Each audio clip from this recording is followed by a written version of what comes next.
Welcome to the Audi Garage. In these videos, I take you along for a week in my life, working in the shop on unique and interesting things. So make sure to stick around and see what I get up to this week. So the first thing I did in the morning here is pulled off the aluminum sport mirrors from the Nagaro Stage 3 car I built. He's swapping to some carbon fiber mirror covers, so I'm getting him a replacement set of mirrors and we're selling these.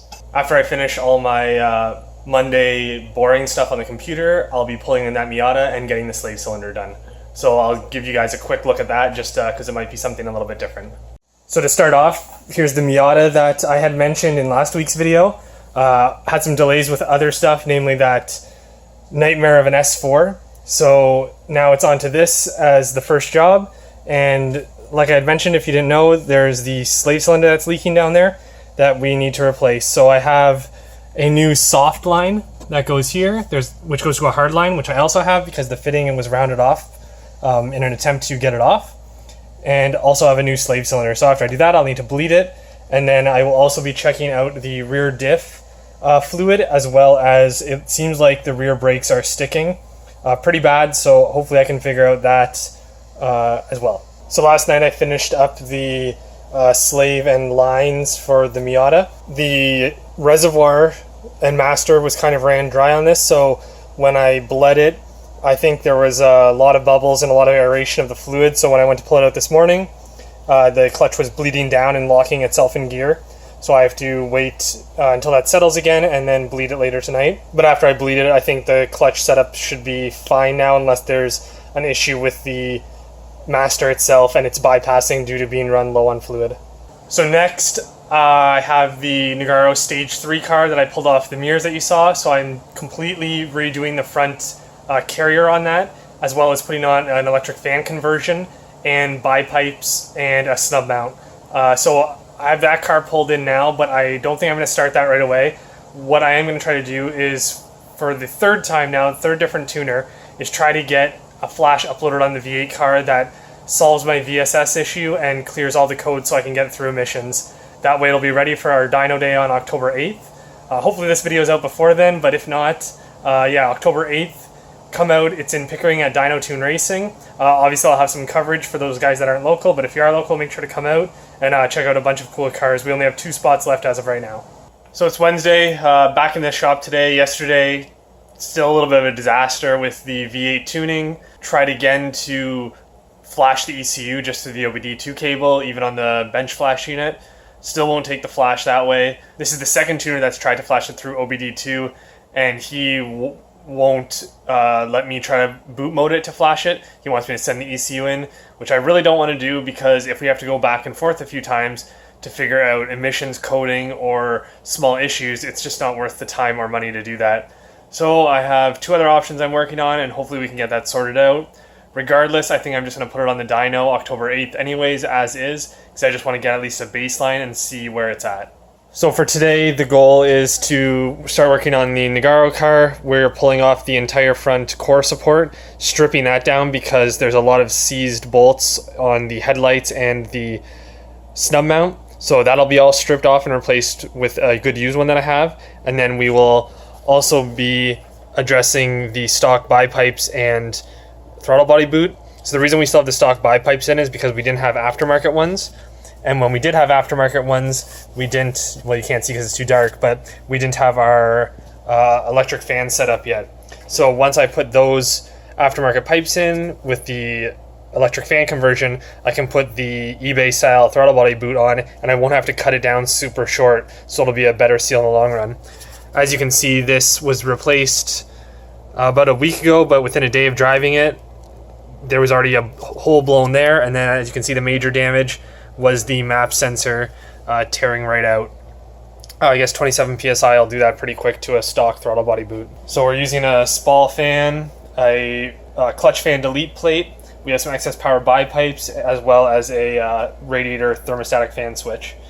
So I'm going to start by pulling off the entire front end and go from there. So I have the whole front end off of the Nagaro car. I have the auxiliary or clutch fan off at this time, and that's, like I said, going to be replaced with the block-off plate, so I'm taking off the whole bracket and pulley. We can also take a look up of the damage on the stock throttle body boot. So here you can see where they can tear along that hose clamp, and then also commonly tear at the map sensor location.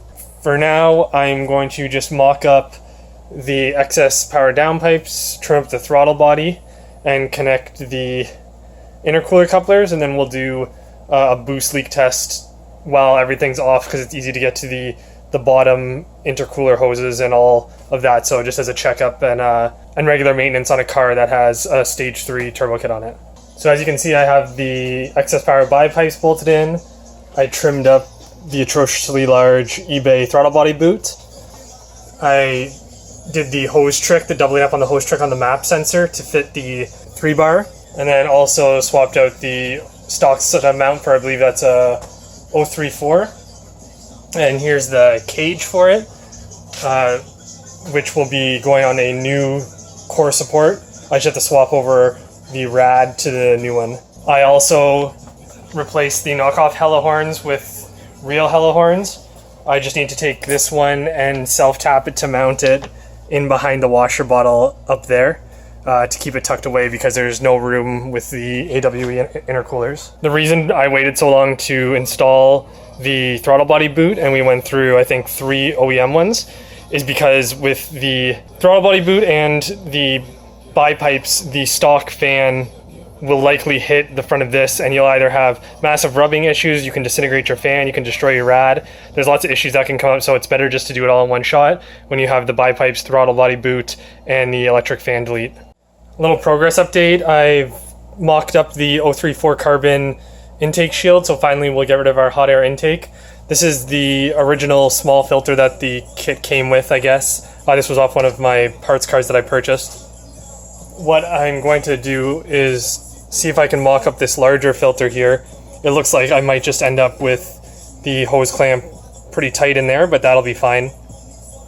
And it'll be a nice, much larger and cleaner filter.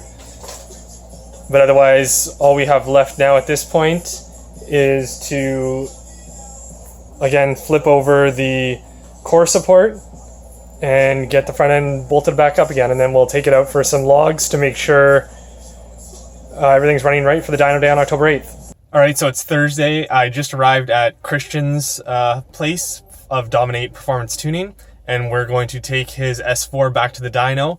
I know you've seen the videos probably in last week's or the weeks before. It topped out so far at about 460 wheel horsepower. So now we're turning up the boost is the goal today, and to hopefully 30. We'll see what happens, but I'll update you when we get to the dyno.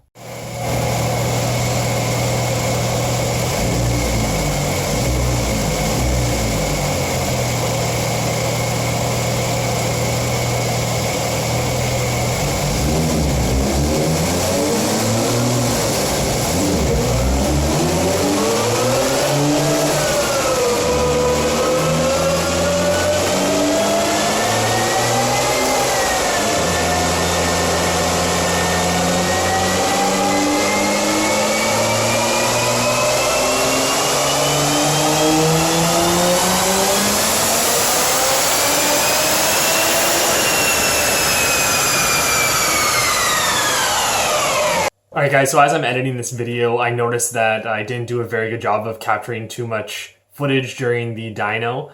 So I just kind of want to summarize what happened. We went to the dyno, did some good pulls, made some good power. We did have problems with the meth line popping off every few runs. We did have problems with the meth lines popping off every so often. We did end up borrowing a better T-fitting that solved that issue for the time being. We did also find that we couldn't build any more than 26 pounds of boost. Even still with that, we managed to hit 480 wheel horsepower. You can check out those dyno graphs if you're curious on Dominate Performance's Instagram. I'll leave a link in the description, as well as check out my Instagram. I think there might have been a chart that I posted as well. After we got back from the dyno, right away we went and put the car up on the lift and adjusted the gates to crack at about 9-10 psi, I believe it was. And in this next clip, you can see that on the street we ended up hitting about 29, almost 30 psi. The car was feeling stronger than ever, but we didn't have any more time to go back to the dyno, so unfortunately we had to leave it at that. But I'll play the clip now and you guys can enjoy seeing that. Ready? Yeah.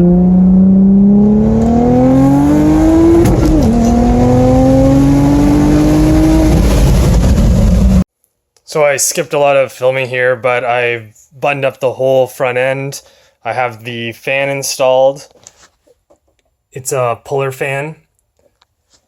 So this is a little bit less CFM than usually are included in the kits, but the fan's a lot cheaper, so we're going to give that a try and prove it out on this car, because of course there is a AC fan that does turn on once the temp gets a little bit high, so in essence you still do have dual electric fans, so there really shouldn't be an overheating problem, and there's no point on going overkill if it's not needed.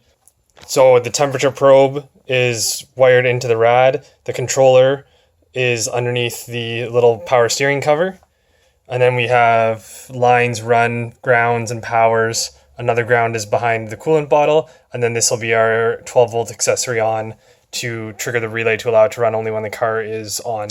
Otherwise, you'll have a fan that turns on and off after you've taken the key out and potentially could run down your battery if you have a weak battery and leave you stranded. Alright, so my last update was on Thursday when I finished up the Nagaro car. The next morning, I completed the wiring, took it out for a rip. It's working great. It's holding steady 27 psi of boost. No overheating issues so far. Has been cooler, so the real test will come if it does warm up a little bit in the next week or so. Not much exciting has happened in between Friday there and today's Sunday, the end of this week's video. But today I am replacing some boring stuff like bulbs on the V8 car on our Mark IV, as well as I will be putting a new alternator on the V8 car, because on Friday or Saturday, I can't even remember which day it was, I was playing around with it and we did get a new tune flashed, but I was playing around with it and I wasn't getting charge volts coming from the alternator while the car was running. I clamped on the exciter circuit onto the battery post, and that essentially fried my alternator. I could get away with just tapping it to start the charging process and it would continue, but for some reason it wasn't doing that, so I clamped it down and it smoked the alternator. So the alternator was already bad. I'm not really bummed about that. I picked up a new alternator yesterday morning, and now it's time to get that on, as well as possibly swap over the power steering pump, and then keep investigating why I'm not getting a VSS signal on the V8 car, which is a pain. Next week is our dyno day. The car will be going on the dyno regardless of having that VSS and possibly having problems. I'm really not too concerned about it dynoing like 180 wheel horsepower or less. I would just like to see where it's at and then see if we do see an increase with that VSS signal, because that would be valuable information, because I've had some people tell me it doesn't need to be there and some people tell me it definitely does need to be there. So I'm going to keep fighting with that and trying to get the V8 car running again today. And then finally on the Miata, I just need to replace the master cylinder, and hopefully I'll get that done as well today. So I'll update you guys when I replace the alternator on the V8 car, and we'll see if it fixes the problem. So good news, swapped on the new alternator, which is actually super easy with this janky core support that I don't even have the rad bolted into right now. So that's an easy fix. Swapped it out and it charges right on startup. So bonus that that's finally dealt with, because I've been fighting that for a while.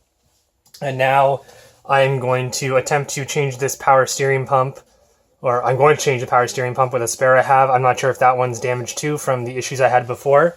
If you don't remember, or if I didn't put it in another video, basically it was this power steering feed line. The car that this V8 was swapped into initially, the shop had hacked a bunch of stuff, and this is one of the parts that they had done a really bad job. They had taken a pressure line and just cut off the end of it, so it was a very, very tiny nipple, and then just put a hose to the reservoir, so it was basically starving the pump the entire time. So because it was constantly cavitating and running rough, and I left it like that for far too long because I was busy with customers' cars, I think I might have damaged the pump, so we're going to put on the new one, and hopefully that fixes the problem. So an update, yesterday I got the V8 power steering pump and alternator bolted up. Thankfully, everything's quiet, there's no leaks, the alternator charges right on startup, so it looks like we're in good shape. I did find that I do have fairly low vacuum on that engine, only it's pulling about 15 inches of mercury, so I'm going to do a little bit of troubleshooting on that, hopefully before the dyno day. And as well, it looks like on Tuesday I'm probably going to be getting an updated tune that will be able to put it through emissions, and we'll get it legally on the road again. So that went pretty good. We also did have a car get dropped off yesterday, so you'll see that in next week's video. Nothing too fancy, but might be interesting to some of you guys out there. And I also did replace a bunch of bulbs and a headlight on our Jetta and the V8 car, so that ate up a lot of time cobbling some stuff together. But that's where I'm going to close out the video. So remember, guys, if you haven't subscribed, subscribe. Like the video if you liked it. Leave a comment if you have any suggestions or questions. And as always, I'll see you guys in the next one.